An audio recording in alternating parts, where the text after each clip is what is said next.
আমাদের বাংলাদেশ থেকে এক ফোঁটা তেল যেন ভারতে না যেতে পারে বা কোনো দেখা যেতে না পারে। ওরে কত নির্লজ্জ বিহায়া আত্মসম্মান বোধহীন ব্যক্তি হইলে পরে হ্যাঁ তারা এই ধরনের কথাবার্তা বলতে পারে। আমাদের বাংলাদেশ থেকে এক ফোঁটা তেল যেন ভারতে না যেতে পারে। জনাব বলতেছি বেশি দিন হয় নাই, এই শুক্রি 7 দিন হয় নাই, ভারত তোমাকে সেটা ভরে তেল ফাটাইছে। ভুলি গেছো, সব ভুলি গেছো তাই না? এটা তো দোষের কিছু না। ঠিকই বলছোস, এতে দোষের কিছু নাই।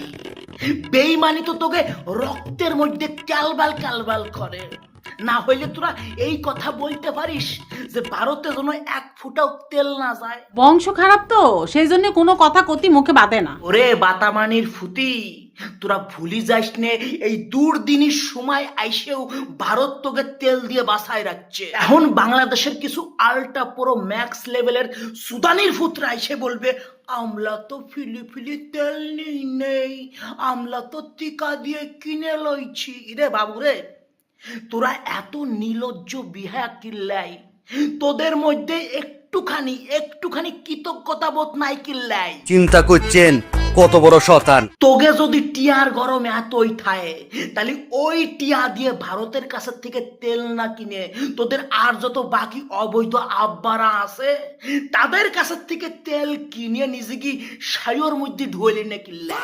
আরে সেটা আমি কব কাবা করে। বাবুরে তোমরা একবার ডিপলি চিন্তা করে দেখো, যেই ভারত তাদের তেল জল দিয়ে বাসায় রাখছে সেই ভারতের উদ্দেশ্যে হাতারা বলতেছে যে ভারতে যেন এক ফুটাও তেল না যায়। OMG কি কব আমি। বাংলাদেশের কিছু মানুষজন এমন জাউরা যদি হাতারা রক্ত স্বল্পতায় ভোগে এবং সেই সময় ভারতের লোকজন নিজেকে শরীরখানা চিংড়িয়ে শেষ বিন্দু রক্ত দিয়েও হাতাকে বাঁচায়, হাতারা সুস্থ হয়ে বলবে যে না রে রক্তটা সেমন ভালো ছিল না, রক্ত একটু লবণ মনে হয় বেশি ছিল।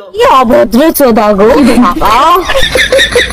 আমি আগেও বলছি, আমি এখনো বলতেছি যে বাংলাদেশের সঙ্গে কোনো রকম লেনদেন করার দরকার নাই।